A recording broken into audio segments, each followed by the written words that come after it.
ठाकुर जी गोविंदास से बोले, ए गोविंदा, बोले हाँ मेरो दाल बाटी खावे को मन हेरो है, तो दाल बाटी चूरमा।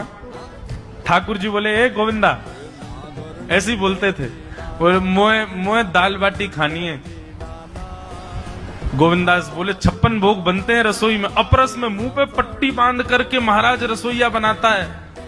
अपरस में यमुना जी का जल आता है वहां से, वृंदावन से, उसके जल में सुंदर प्रसादी बनती है। इतने सुंदर शुद्ध भोजन को छोड़ के यूं कह रहे दाल बाटी खानी है। ठीक है मैं आज बोल दूंगा रसोई घर में बनवा देता हूं। बोले ना रसोई की ना खानी तो, बोले तेरी कदम खंडी में आऊंगा। गोविंदास जी जहां बैठ करके भजन चिंतन करते थे, मंदिर से थोड़ा दूर था, सुंदर वन था गिरिराज जी में। बोले मां आऊंगो और वहीं पे तू कंडा, वही गोबरी कंडा में बना, और कंडा में बना के तैयार कर, मैं आऊंगा वहीं खाऊंगा।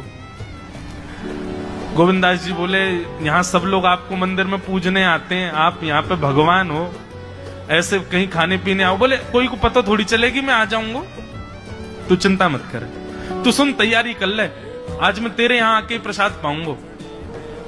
गोविंदास जी चुपचाप मंदिर से भाग गए, किसी को बताया नहीं। किसी को पता थोड़ी कि ठाकुर जी ऐसे बाहर भी चले जाते हैं, सबको लगे अंदर ही रहते हैं ये। गोविंदास जी दौड़ करके गए, बढ़िया कंडा में बढ़िया उपले उपले लगा करके महाराज बाटी बनाई, दाल चढ़ा दी, सुंदर ठाकुर जी आएंगे पाने। एक पंथ दो काज, ठाकुर जी को दो लीलाएं एक साथ करनी थी। एक तो गोविंददास के संग सुख लेना है, और एक झाड़ू लगाने वाला गिरिराज जी की तलहटी में झाड़ू लगाता था, उसको मंदिर में प्रवेश नहीं करने देते थे लोग। तो वो बेचारा बाहर खड़ा खड़ा ही दर्शनार्थियों से पूछता था कि ठाकुर जी दिख कैसे रहे, मुझे ये बता दो। दर्शनार्थी आकर के बताते थे नीली ठाकुर जी ने बाघा पहना है, गले में मोतियों की माला है, मकराकृत कुंडल है, ऐसा टिपारा ठाकुर जी के सिर पर रखा है, और ऐसा ठाकुर जी का श्रृंगार है।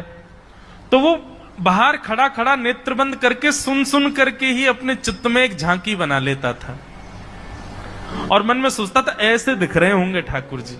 पर रोज प्रार्थना करता था, नाथ मुझे लगता है इस जन्म में तो आप मुझे कभी नहीं दिखोगे, भगवान इस जन्म में तो मैं आपके योग्य नहीं हूं, पर मेरे पर बस इतनी कृपा कर दो कि अगला जन्म मुझे दीजिएगा, तो कुछ नहीं तो चेंटी बना देना, तो चेंटी बन करके मैं आपके 56 भोग में ही आ जाऊंगा, भीतर आके आपका दर्शन कर लूंगा, लेकिन मुझ पर अनुग्रह कर देना।